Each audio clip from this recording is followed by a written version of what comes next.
Hello and welcome to the Simpsons Index for this week. Just before we get into the podcast today, I just want to remind you about our other podcast, Starring Springfield. Yeah, this is the podcast where we review movies that star the cast of The Simpsons in roles you've never seen before.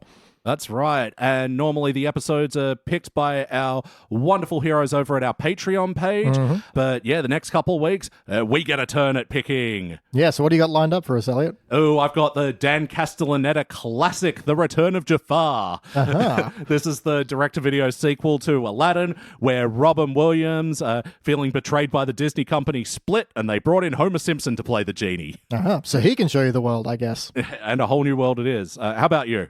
I'm going to bring us the Robin Williams classic, Toys. Kind of a bit forgotten. Should it be forgotten? We'll find out.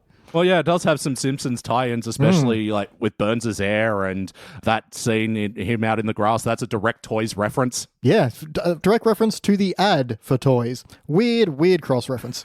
So yeah, we get into all that and more. Go check it out, Starring Springfield. Links to all that in the show notes along with our Patreon. But yeah, for now, let's get into the Simpsons Index and our review of the Burns Cage with Chris. Woo.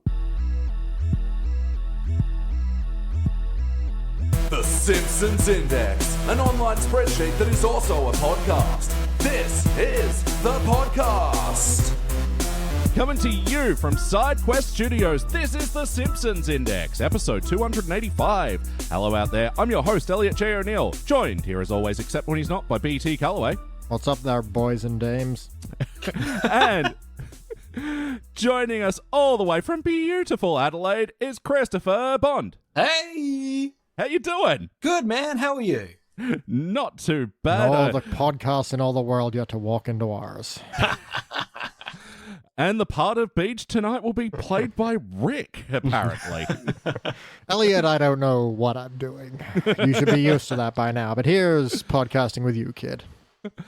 I've never had a podcast that had an understudy before. Both those words are bad.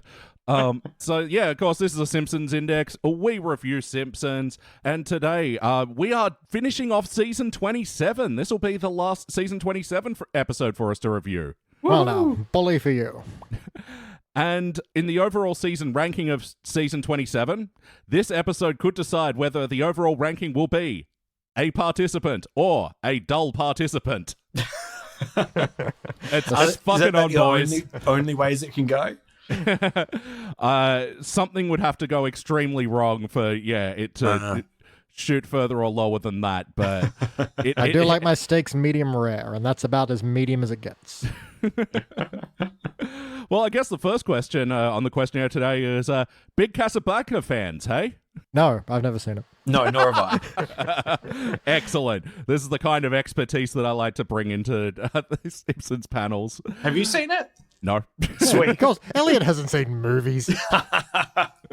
I feel like I should have, and it's a shame that I haven't. Right? Yeah. I mean, from those who I know who have, basically say it's so full of cliches, but then you realize, oh wait, this is the one that established those cliches.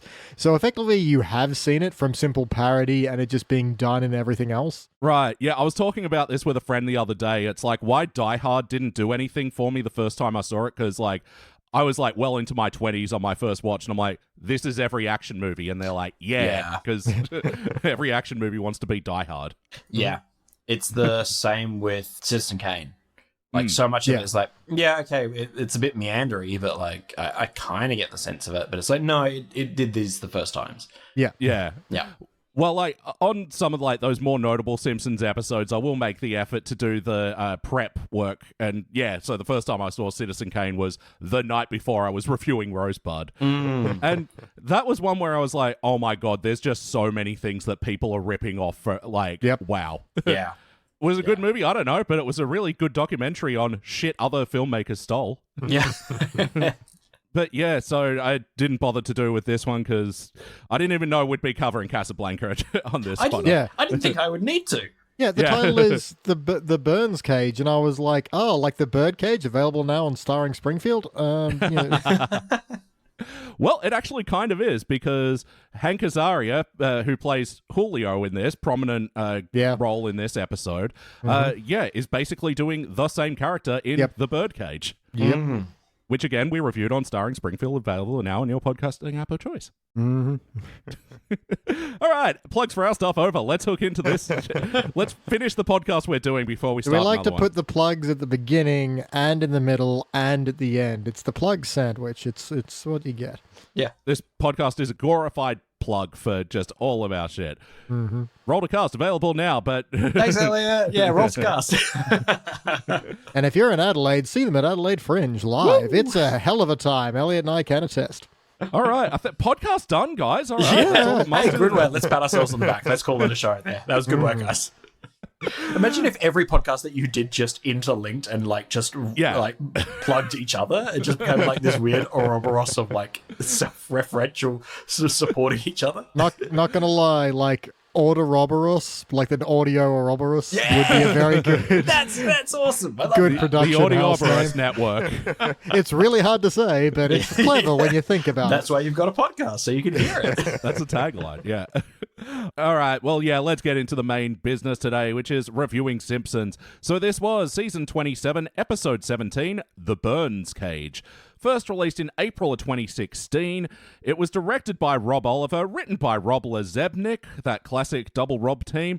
In this episode, Smithers tries to find happiness outside his working and unrequited relationship with Mr. Burns and starts dating Julio.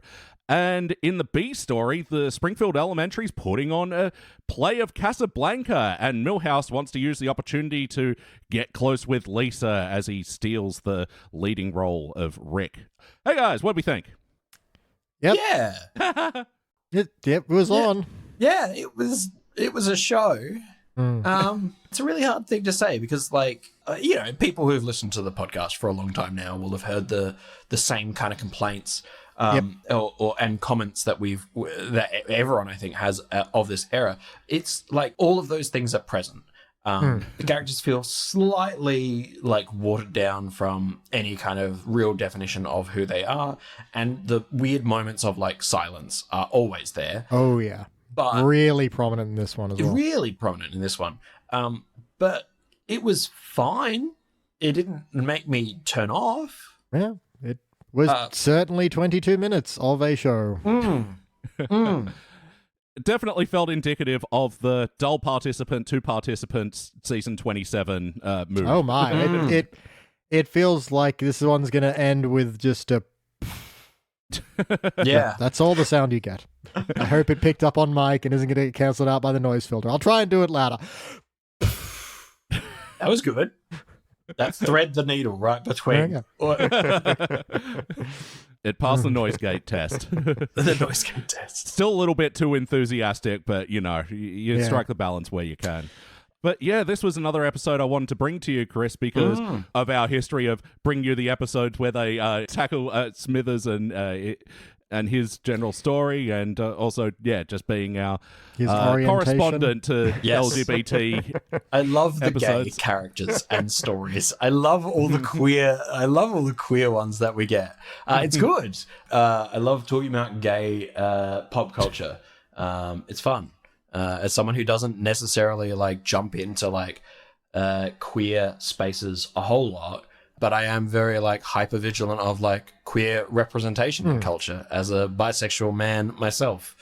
So no, it's good. Well, yeah, and this one as well is continuing on from another episode we reviewed with you, which was Portrait of a Lackey on Fire, which was where Smithers got that boyfriend, and then it turned into a Chernobyl parody. Like, despite that weird explanation, it was quite a good episode. And that was written by the same writer of this episode, Rob, and his son, Johnny Lazebnik. And this one was written while Johnny came out in high school, and this was written as a kind of tribute to him as well, and to kind of also just, if it hadn't been explicitly stated before, just to make it official, Smithers is out and he's proud he's not in the closet anymore. Yes. Okay, well, that's that's kind of the nicest moment of heart, I think, from this episode is the actual meta story behind it. Like, yeah, that's nice. But sometimes when I bring episodes to our guests, there's unintentional other experiences that they can talk on. And yeah, I totally forgot about the whole directing a school play angle of this one and your experience with theater and directing. And just starting out, like, I'm curious, how did those moments hit with you? There's definitely it was very funny watching Chalmers and Skinner rating children in terms of being able to perform. And only one person auditioning and therefore getting the role. Those things really did hit home. My favorite is adult people looking at children's performances and expecting anything other than children's performances. Those are the best adults to have around the children. Definitely. They're not a worry or a stress to have around them with their high expectations of performance glory. No, it was a lot of fun seeing that as well. Kids really don't know how to perform, and that's why they're at school. Who would have thought? Yeah, right. Now, I really have to wonder if casting for a play is anything like, casting for, say, an audio series podcast. Because I can tell you from doing that, we start off by being like, okay, we can give everyone a fair shake. They get like 2 minutes, we'll listen through their audition, and then that's the first, 50. And by the time you get through that, you start being like 10 seconds, and nope, they're no good, I can tell. Yep. You hone in, you can immediately just switch, and you're like, nope, next. Yeah. I'm assuming this happens with children and just like, look, I can already tell this is not going to happen. It's not going to work. The experience of casting is, please solve this problem for me. I have a gaping hole in my cast. Please be the thing that says I cannot have that gaping hole anymore. And when they aren't, it's crushing because then you have to keep looking and it's exhausting. Yep. It's like, all right, bring on the next one. Well, yeah, I'm glad we could pull on many expertise for you here and not just, to be our bi correspondent. Bi respondent? No, that sounds like you're a pen. Keep working on it. But let's turn to you, BT. What's a moment from this episode that stands out to you for better or worse? None. Oh, wow. Yeah, look, I was going through my notes looking for something that genuinely stuck out to me, and I'm like, not really. Not a single standout moment. Everything's okay-ish. It's functioning on at least one cylinder. Yeah, and that cylinder really is doing its darndest. Maybe there's something here. I like Lisa's line of when she gets the role of Ilsa. She says, the role I was anagrammed to play. And I was like, wait, what? Oh, okay. Yeah, I see what you did. At the moment, I was wondering, why is a school putting on Casablanca? I mean, I haven't seen it, but it doesn't feel like a school play thing. It's like, oh, they found that joke and worked backwards. Yep. Fine. Yeah. Spent all day trying to find characters in pop culture that you could anagram Millhouse with. It didn't work, and they found Lisa. Yeah. Yeah. But, other than that, I like the idea of, trying to give Smithers a story. The fact Smithers actually standing up to Burns and quitting was like a high moment. You're like, oh, thank God. There's also then the ending, which, depending on how you want to look at things, is either, return to the status quo or the continuation of a, toxic relationship. I'll take it as a status quo thing just because, hey, this is light entertainment. Yeah. Yeah, well, I'll give it that at least it's making it aware now that Smithers is out and, they have opened the door to explore those storylines with him, and it's not he's closeted and that's like the butt of the joke sometimes, which could get uncomfortable at times as well. So there's that. There's at least progression, but that ending. I just thought it was indicative because, you both mentioned the silence before and that the episode ending on like a maybe sweet note and then Burns goes, no music, which, it's a very Burns line, but it's also... Yeah, that's been the motto of 20s era Simpsons is no music. Yeah, another note and we have to pay Hans Zimmer. How about you, Chris? What's a moment from this episode that stands out to you for better or worse? I think the Smithers quitting was the standout for me. Yeah. It's such a, as someone who doesn't follow it as deeply as, both of yourselves, it's nice to see those moments of, as I guess a casual viewer's experience, to have moments of deconstructing the expectations of the sitcom setup or the regular situation is nice. And those moments are powerful because, like Mr. Burns getting shot, Homer quitting his job, Marge getting a new job, all of these things, or Marge getting a job, these are like changes to the status quo, and yeah, they'll probably return back to the end, but there is chance that they don't. Yeah, or that we come out with something new, or Yeah, exactly. So that was nice, partly because the manner in which he did it was really about self-care, which I thought was interesting. I was like, oh, this is framed as a self-respect thing, which in the same like tone and line of coming out that's the same concept, right? You're coming out for yourself. You're really not coming out for, and maybe the community at whole-ish, but like you're really coming out for yourself. It's about self-care and self-acceptance. So like this was an extension of this. Him quitting authentically was a really like positive thing to be like, oh, this is about, because you've started respecting yourself and wanting what you want. That's great. So that was a nice moment. Yeah, especially because this episode shows that Smithers continuously goes above and beyond, which has become the status quo for Burns. And when he says, yeah, you mean nothing to me, you're just my employee. And then, once Smithers starts going out with Julio and we get the montage of all that and him starting to reject the above and beyond calls for Burns and start putting that distance. And it's about that progression of self-respect. And I really liked that. And especially because, the moment where like he did quit, it wasn't Burns asking him to do anything, but usually like in those moments they do something so far out. Like, Smithers, give me your blood or something. Yeah, it's asking, the moment of asking too much. Yeah, and it's just Mr. Burns asking, here, take my photo for the back cover of my book. And man, I really did pop for this joke where he just pulls out a globe and a gun and holds it towards it. And that was a funny moment to me. But also like I think kind of understated for what they'd usually go above and beyond. And it's like, I liked the restraint there as well. Yeah, and what stood out to me is just this fucking play, man. I really... Yeah. I don't know why they needed to include it in the episode at all, and it's going to be my constant complaint talking about this is I wish they had more time to fill out the Burns, Smithers, and Julio story, because I think as a result of cramming this one in, that one had to sort of make some story jumps very quickly. Yeah. And not watch some sort of stuff play out as much as it could have for...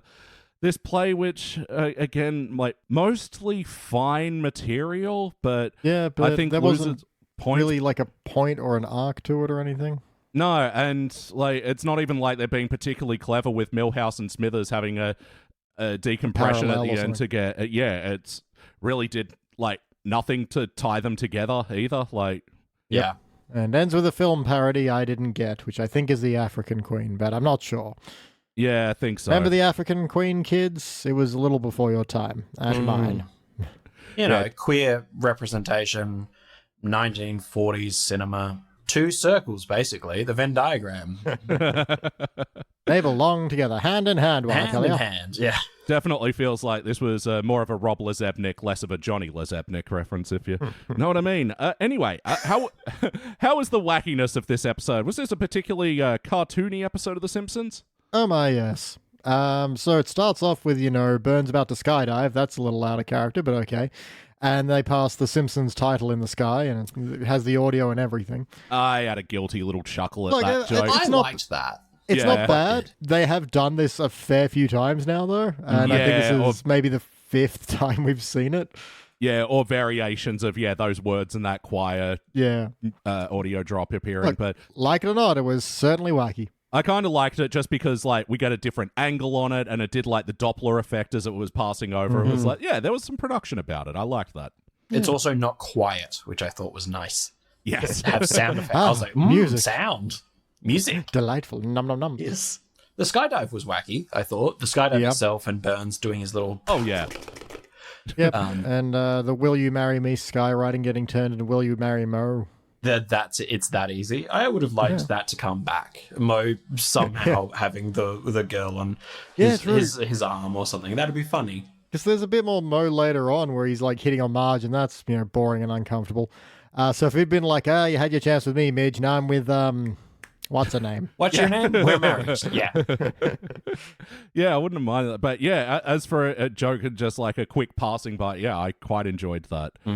And yeah, just as a way to kick off the episode as well and show Mr. Burns' contempt even for Smithers, I thought, yeah, it was quite good. And I even enjoyed the animation of him like berating Smithers and then go, and now pick the popcorn out of my teeth, you know. And I thought, damn, that is a well-drawn kernel in his gob. So any other wacky or cartoony moments? I suppose like just a big old blanket of wacky for the Rick character. What was his actual name? Jack LaFlores. This was a choice. Yeah, he's an interesting cat. He's a cool guy. It's weird because like Simpsons have done this kind of joke before, like when Lisa was asking the Mr. Largo not to play Sousa, and then all of a sudden a Casablanca kid just appears and goes, "Yeah, we need a song with some ring-a-ding-ding." Yeah. So yeah, Simpsons just thinking Casablanca kids are funny. Is it?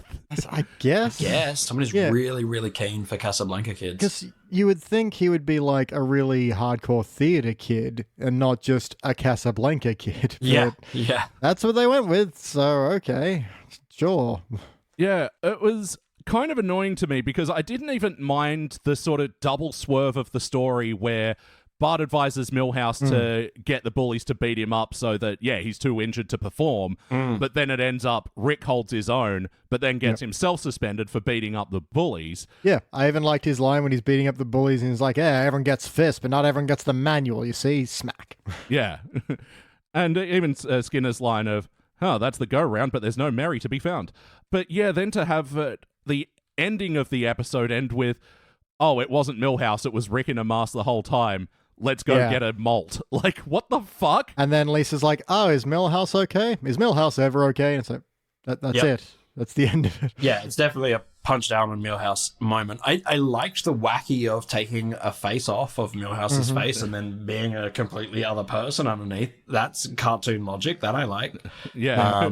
It just didn't tie itself together like a B plot should. Yeah. Or even like in a funny, non-conclusive way. It was just a little bit there, which it felt very lampshade. It is definitely like, hey, is Milhouse ever okay? And it's like, oh, okay. So then they'll just that's kind of episode end, and then they go back to Milhouse, and it's like, oh, okay, there he is. So he wasn't tied up or anything. No. Yeah, we have no idea why he didn't end up being on stage. Yeah. He just didn't. And you know what? That could have been a heart moment where Milhouse is like, Lisa wants this play to go well. I'm going to make the sacrifice of not being in it for her. And there's your moment. Ha! Better episode. Well, segueing perfectly into the heart, I reckon, because... I mean, I got more whack. Okay. But we'll circle back if you want. It's fine. What's the whack you got there in your notebooks? There's a copy of Homer on Grindr. That's there's a lot of copies of Homer out there. Yeah, another weird trend of guy incognito, but there's another one. That's what I thought it would be. And that's a really funny pun for a straight man on Grindr. Is guy incognito. Like, of course that guy is incognito on Grindr. That writes itself. Yeah. Oh. Yeah. What are you doing? It's like right there. Anyway. Yeah. No, it just ended with, oh, I'm getting paid to act, and it's like, hey. Yeah, cool. Another gay actor on Grindr. Yeah. Simpsons writers don't watch The Simpsons. Come on. Yeah. Actually, just while we're there, I didn't mind the joke of Marge being like, I was looking for pepper grinders, and like just justifying that. It's like, haha, not bad. Yeah, that's fair enough. Yeah. Comic book guy in a Hello Kitty costume. That was odd. Licking milk from a saucer. Yeah. Yes. Very whack. Yeah, again, I'm just, why is this here? Did this plot beat really need to happen here? Is this a thing for Rob Lazebnik? Is Johnny a big Sanrio fan? Like, this was written in 2005. It is a lol random Rufflecopter run. That means I love you in Dinosaur. Excellent. Just packed punch of lines there. And a wackiness Someone's cheeseburger pilled. Cheeseburger pilled is incredible. I love that. Is that a thing that you've just made up? Because that's awesome. It took the meme culture from one year and took the meme culture from another. It's just, that rules. I'm stealing that. Nice. Take it. You can have all my internet ruined brain garbage that you want. Your brain rot. Yep. Sorry, bitch. Sorry, my last bit of whack was I do like at the end where Milhouse walks into Mo and says, I heard you serve 10-year-olds. And he goes, they mean 10-year-old eggs, but that's fine. I can serve you a glass of pickled milk. I was like, okay, that's not bad. And actually, yeah, to the other moment of whack back when Smithers quit and Mr. Burns is trying to do the trapdoors, and then like it's all like a grid of trapdoors, and then the last one ends up being his desk. Like, haha, who do you think built it? I was like, yeah, that's not a bad joke to go out on. Yeah. Yeah. It's visually funny. Yeah. Oh, the montage where Smithers sings and the radioactive... that's my thoughts on nuclear power. The nuclear power plant having couples kiss and this sort of thing. There are some nice little heart lines in there. He says, he's got a half-life for hope, and I did like the final line of my heart's covered in burns. I'm like, I get your entendres there. Yeah, I don't remember the exact wording, but there was something about this is my life's mission, and I'm not getting friction, just fission. Something like that. I was like, not a bad turn. But yeah, leading into the heart. There we go. Multiple heart segues in this one. We can divert back to wackiness if we need. Anyway, so yeah, starting out with the heart of Smithers and Julio, and how did we think this whole whirlwind romance played out? Fine. It's fine.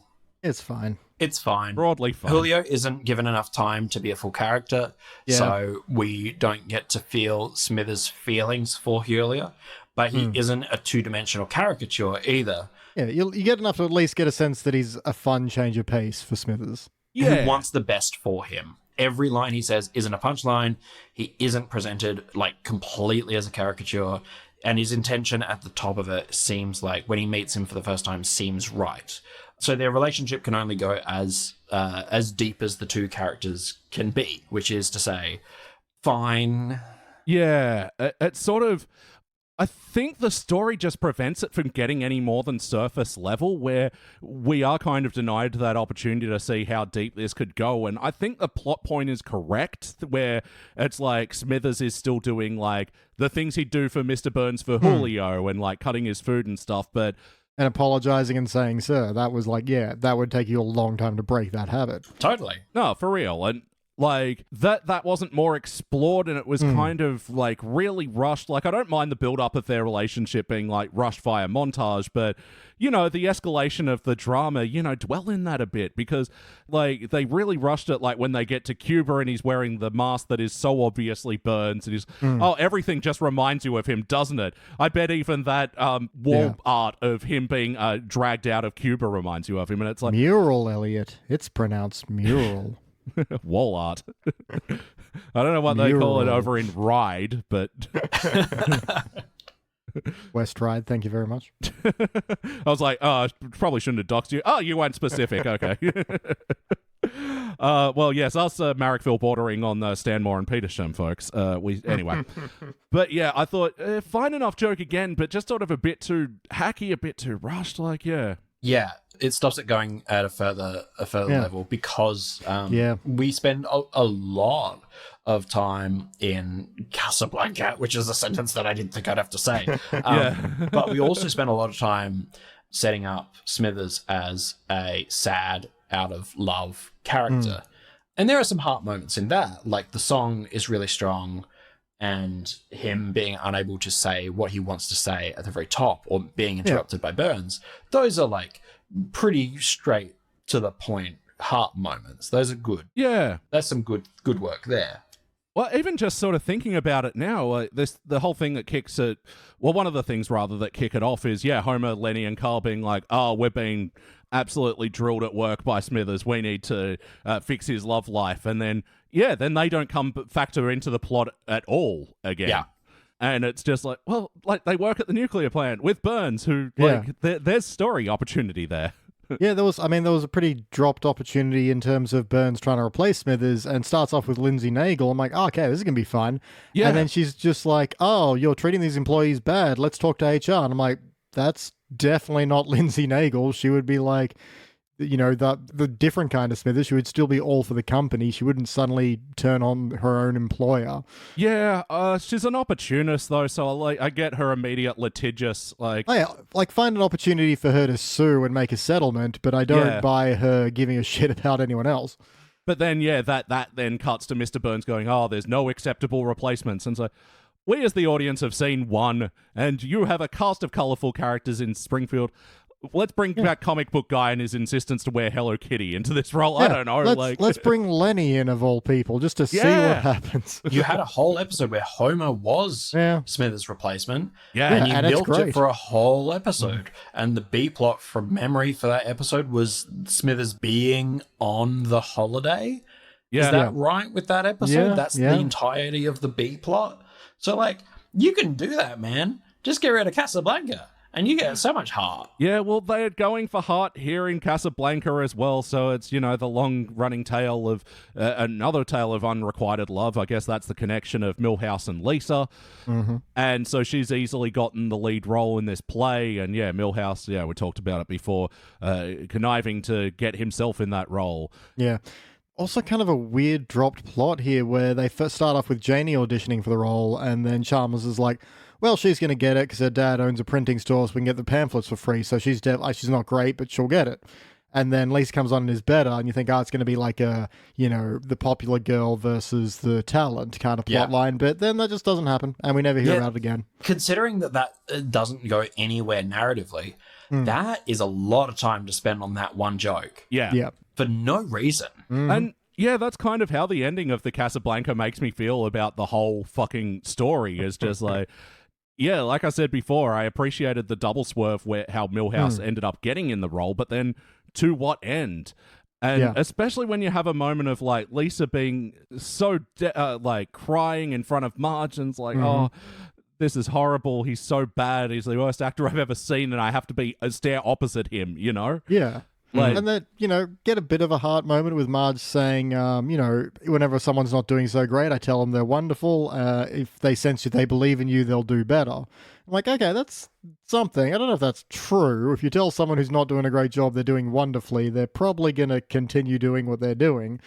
But I like the sentiment, at least. And thank you for everybody leaving us a 5-star review. We really appreciate that. We totally deserve it. We'll never change a damned thing. Although we might be yelling cheeseburger pills at the end now instead of mustard.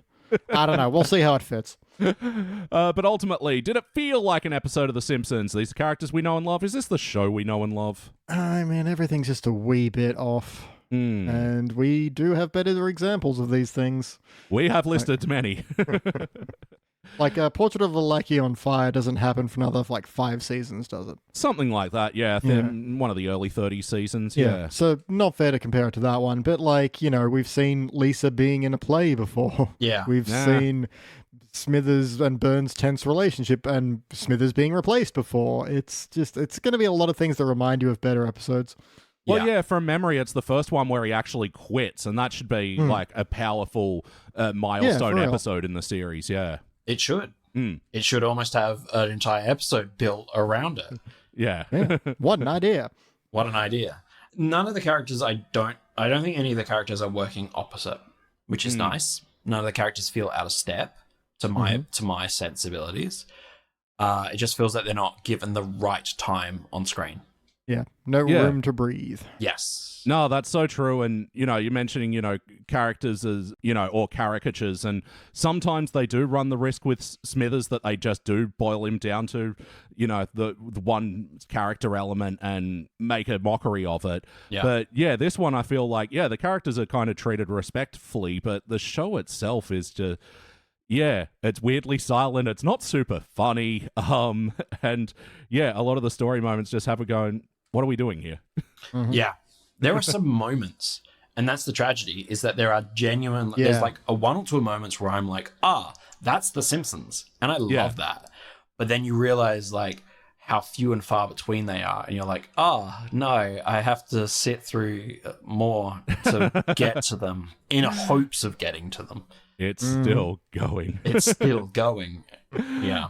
But yes or no, would you watch this episode again? I mean, why? I guess you're putting a compilation of Smithers' journey to discover himself. I guess. I don't think it's so bad it doesn't deserve inclusion if you're putting together, a compilation of that, but also on its own, not really. No, I'm not going to seek this one out. No. But what would you like to change? BT, we'll start with you. I mean, I think we already hit on it. Cut the Sure did. Casablanca line. We really don't need it, and it doesn't really help the better plot line that's going on. That'll give the Smithers plot line room to breathe. And if you do have to keep that Casablanca, yeah, keep the ending that I just suggested, because I'm quite a big fan of my own idea. Who would have thought? But at least that gives you like a purpose for it, and a bit of Milhouse realizing that old, if you love something, set it free, and if you love someone, let someone else who's better at you at a school play be in that school play, so the person opposite gets their moment of glory. Yeah. Same thing, really. Yeah. How about you, Chris? What would you like to change? This is 2 episodes of The Simpsons smashed together, and both A and B plots are strong enough, I think, that they can actually be their own episodes. Milhouse wanting to be opposite Lisa is a strong enough episode. Lisa learning how to let someone down is a strong enough episode. And Transatlantic boy actor is a funny enough bit character that you could whack a celebrity on and have a good episode. Yeah. But at the moment, we spend so much time setting up Smithers being out of love that we actually don't see any of his growth and character development Once he's in love, his positive relationship, which means that his return to Burns feels less satisfying because we can't trust that he won't immediately fall back into someone who is put upon, not respected, and not seen in his sexuality, which is always the danger. And I talk about this every time we do a queer episode of The Simpsons. If you are doing a sitcom, you have to be very careful when you do queer episodes, because returning to normalcy is not the goal of queer movements. We couldn't get married before, and now we can. But that's called change, and sitcoms don't like change. So like that's the difficulty. If the idea is Smithers saying he's out and proud, well, he's out, but is he proud now? Has he learnt anything? Because he's back exactly where he was. So that's what I would change. You just need get rid of the B plot nearly entirely, or get to Smithers dating earlier. Have him be less forlorn. We don't need the song. Beautiful as it was, if you're going to keep both A plot and B plot, cut the song. Don't need it. It's a minute that you don't, it's 30 seconds that you don't need, and that's valuable.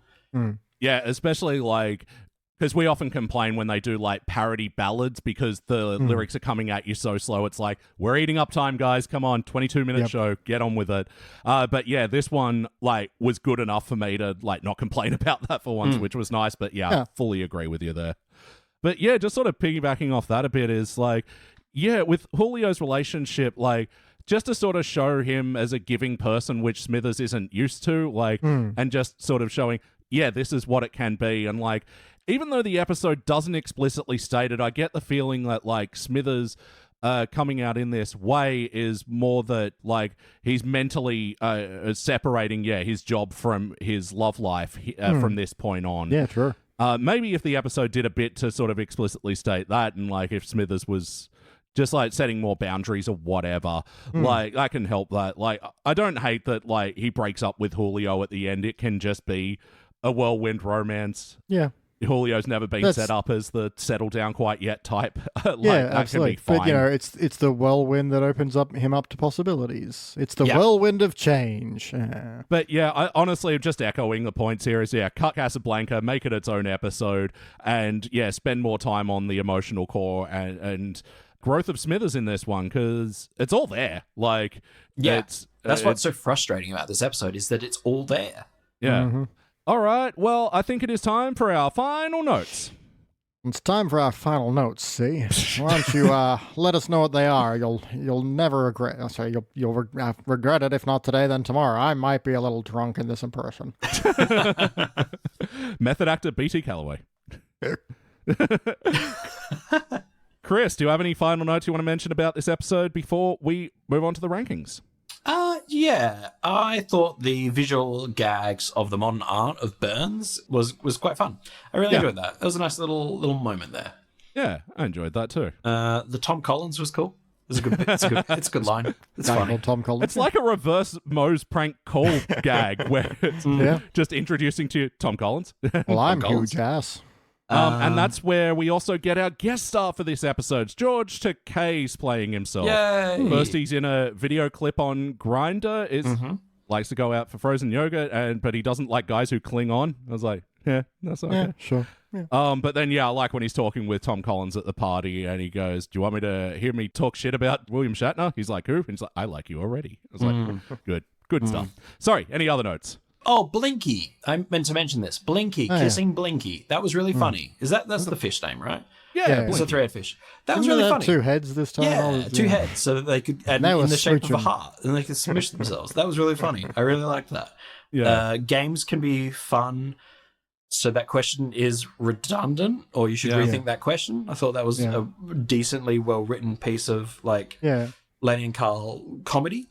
Observational dialogue bit of, I think it's all fun and games. Like, wow. It's kind of why I'm bummed they didn't factor more into the story later on, because, Homer, Lenny, Carl have this Three Stooges thing going on. Like, true. it's laid on thick when Smithers makes that direct reference to them. They all then whoop, whoop, whoop, whoop around a little bit.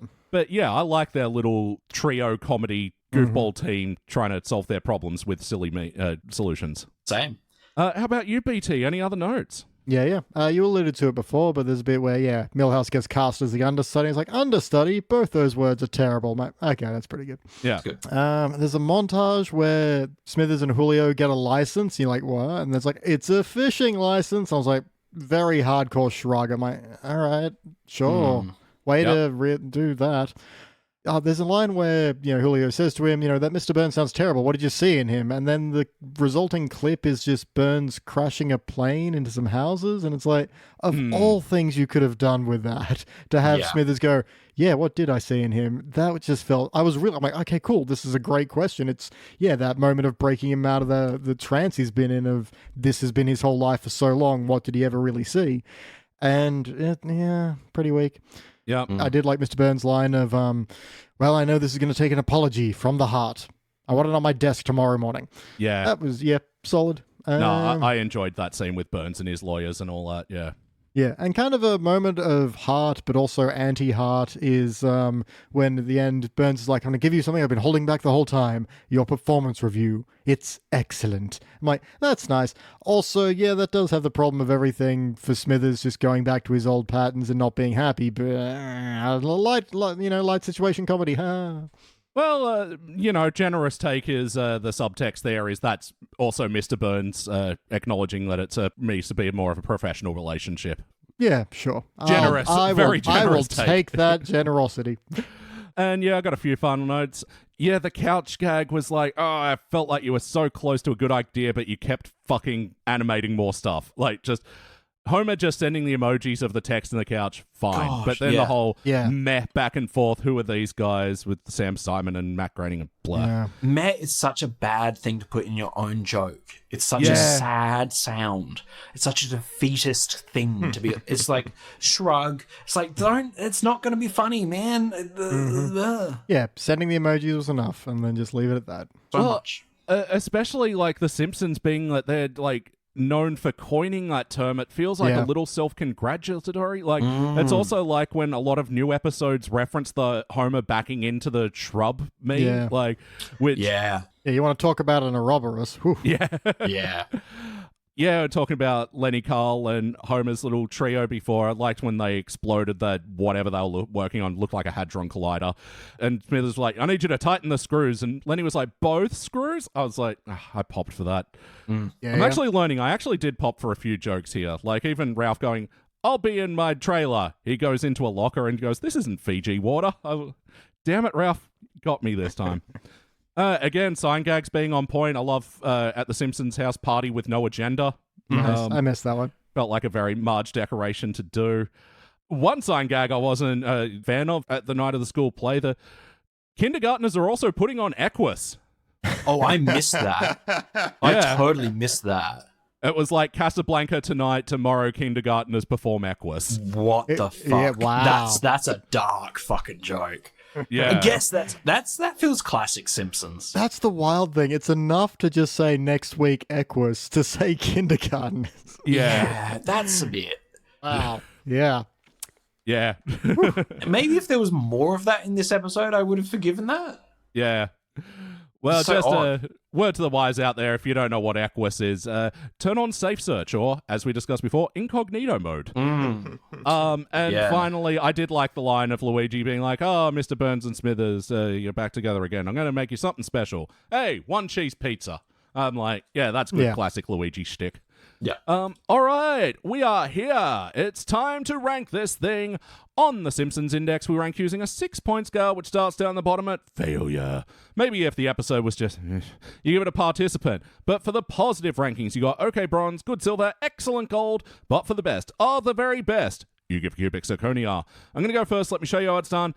Look, I'm going to give it a bronze. I might have even walked in here on a participant, but I'm like, actually, I did like a lot of the jokes in this one, to be honest, and like, there's some good stuff going on. Of course, I don't think it can earn any more than that because there's like my biggest complaint is that it feels squandered, and a missed opportunity. But totally, for what exists, I'm like, you know what, it's fine, it's okay, it's bronze, BT. I mean, I'm kind of glad someone went bronze because this does come in with at least an intent, but there's just too much going on for me to really kind of rise above a participant for it. Again, I like the the backstory of how this episode came to be, but that doesn't really change my feelings on sitting and watching it. Look, I'm glad there's a bronze in the mix, but I'm going to stick with our participant. And Chris, please finish it off. Well, I was between those two, and if I could give it the middle of them, I would. It's not well directed enough to be a bronze episode. It's not well enough animated in terms of like the kind of framing of it. These modern Simpsons really don't frame their shots well. And so I think I am going to go participant, but it has like, if you'd taken just this episode and put it 10 years, 15 years before, it would have been probably a silver. I think it probably could have got up there. Yeah, but it's it just passed through like a season 10, 11, 12 filter. Yeah. Gone through that process. Yeah. Yeah. If you get it there, you get it. But I think it's participant. All right, well, that equals a shiny participant. And as I put a bit of sizzle for before, what does this do to the season 27 ranking? Ooh. It will remain a dull participant. Yeah, this one needed to get a unanimous bronze to win. And I'm like, I didn't think that'd happen. No. Sorry, I wanted to. The conversation definitely brought me up, but there's just not enough in episode to really get there. It's also one of those things where like the sound missing is like, well, that's definitely part of it. Like it's undeniably part of what makes The Simpsons The Simpsons. No, Chris, you're talking about, the animation and the production issues. I'm like, oh, fuck, that does drag it down a few points. But I'm like, you know what? For a good George Takei appearance, let's give it a bronze. Oh, it's like it's right on the cusp. You could go either way, I think, for this one.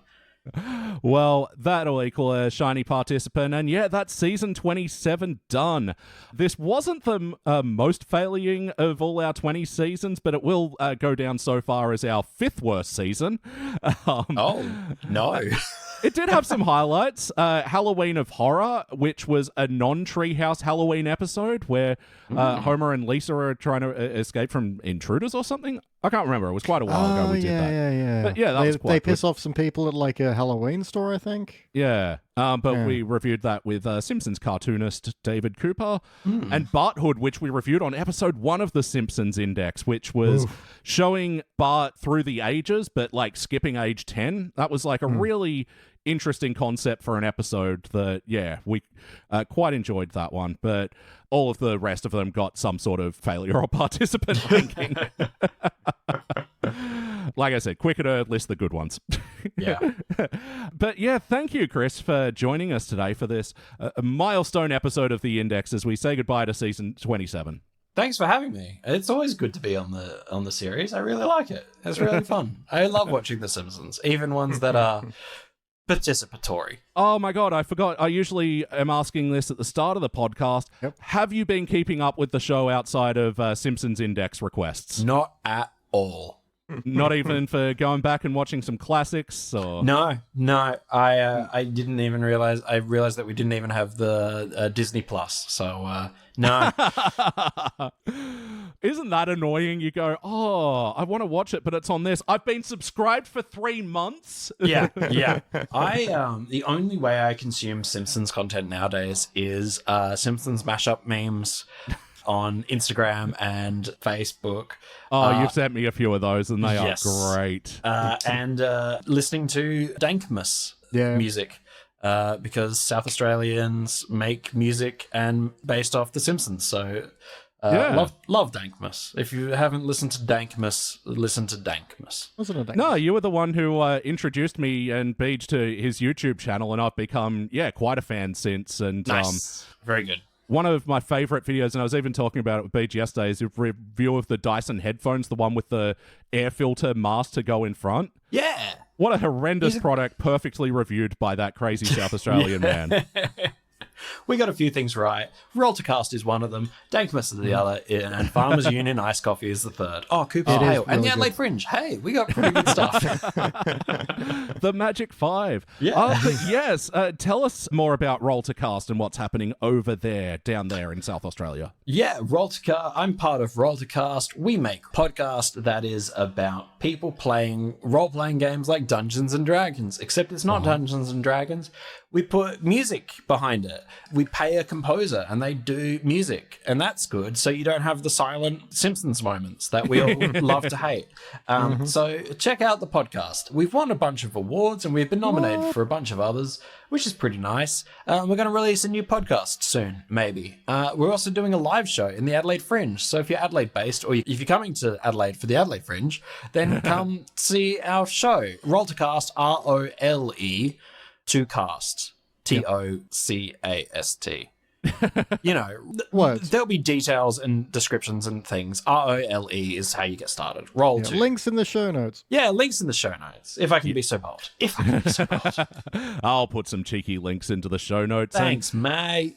And yeah, I will be down for the Adelaide Fringe Festival. Woohoo! I haven't double-checked my dates, but I'm there coincidentally because it's going to be Slipknot's one stop in Australia outside of their Not Festival. Right. Yeah, much like Korn did, where they did all the festivals on the East Coast, but one solo show in Adelaide. You guys were lucky to get the one kernel of corn. But yeah, so... Yes, if you're going to head down to the Fringe and seeing Roltercast, I will be there for at least some of it because I want to go see the Fringe, I want to go see my friends, and I want to go see Slipknot. Do you know which weekend you're down there? I think it's early March. March. You might see our Blade Runner game or our Warhammer 40k game live at the Adelaide Fringe. You get to watch us play Blade Runner, the role-playing game, or Warhammer 40k, a role-playing game. Or maybe even Star Trek, the role-playing game. Oh, really? Star Trek role-playing game? Yeah.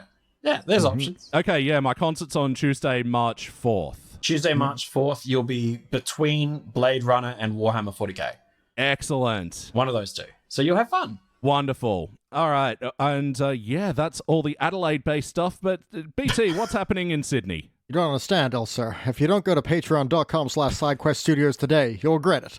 Maybe not today, maybe not tomorrow, maybe not ever, come to think of it. But you can check out over 200 exclusive podcasts available right now. 200. Just think about that. And while you're thinking about that, get me a whiskey sour. It was going into your Rod Serling a bit there. Yeah, I have no idea what I'm doing. I don't know how it was good. Humphrey Bogart talks. Yeah. That was honestly a more confident ad read than you've had in quite a while. It is. I keep forgetting that character helps me get through scripts. Helps a lot of actors. Yeah. Also, so does this pipe. This is actually a pen. Props are great. Yeah. Always have a prop on you. You got Damn lots right. of props that turn out to be pens that I look have like a other things. small collection. I really need to expand on it. And one collection that I'm expanding on at the moment is my segue. weird DVD collection because we've got another podcast. I would have dropped a pre-roll at the start of this one, and we talked about it before, starring Springfield, where we're reviewing movies that star the cast of The Simpsons. I think last night I got inspired to try and collect the entire DVD set of them. Oh, wow. Yep. That we've done. But yeah, so we're reviewing the movies that star the cast of The Simpsons. It was a Patreon exclusive. It's on free feeds now. You can go check it out at Starring Springfield. Yep. But yeah, if you want to get episodes way ahead of what the free feed get, Way ahead. and if you want to contribute and tell us what movies to review, check out our Patreon. Patreon.com/SideQuest Studios. Links in the show notes. But for now, that's the Simpsons Index for this week. Once again, thank you for joining us. Thank you, Chris. Thanks for having me. It's always great. It is. And thank you, BT. Here's looking at you, kid. And I'm Elliot J. Neal. That's all the mustard in the plane that's about to leave or something. I don't know. I've never seen the movie. You know, I like mustard in my cheeseburger pills. Thank you for listening to the Simpsons Index podcast, which is also an online spreadsheet available at thesimpsonsindex.com. You can also check out our other shows, like Pulp Fury Radio, our scripted fiction podcast, which tells all original stories across a range of pulp genres, and Thrones of Game, where we review Game of Thrones in reverse order. Links to those podcasts and more will be available in the show notes. And now please stay tuned for the bonus scenes! All right, here comes the first number 1. 2, 3, 4, 5, 6. Yeah. Not too bad. Yeah, that's pretty good. Yeah, I was especially worried again, given the thunderstorm tonight, because usually a light drizzle can pop out Australia's internet. Like a paper straw, it just disintegrates. Bad vibes will destroy our internet. Oh, why did we build our internet on paper straws and bad vibes? And paper straws and vibes is Malcolm what, Turnbull assured us that it would last for centuries. Damn you, Turnbull! What we thought he said was G5. What he actually meant was good vibes. Oh, sorry, there's my delivery, guys. One Okay, second.